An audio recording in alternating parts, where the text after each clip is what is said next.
In this video, I'm going to show you how you can easily delete subscriptions on an iPhone. Be sure to watch the video to the very end so you don't make any mistakes. Let's get started, guys. I'm gonna show you all the process from the beginning, and first off, you need to head over to Settings. On Settings, tap right here at your name at the very top to head over to Apple ID, and that's where we can easily find subscriptions.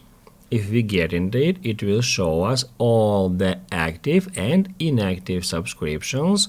That's where we can easily find them, and if you would like to cancel some subscription, you can get into it.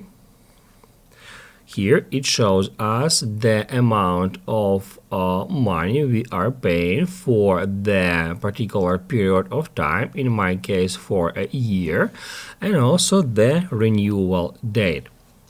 Down below here, if you would like to cancel it, we can easily do so by tapping at Cancel Subscription. And now it says that if I confirm and end my subscription now, I'm still be able to get access to that subscription until March 31, the date until I have already paid for that subscription. To continue, tap at Confirm, and after that, that subscription will be available here at Active until the March 31, and then it will be moved to Inactive. Here I got some inactive subscriptions too, and basically, guys, there is no way to remove subscriptions from here, because the only way to remove them from inactive is just wait for a year.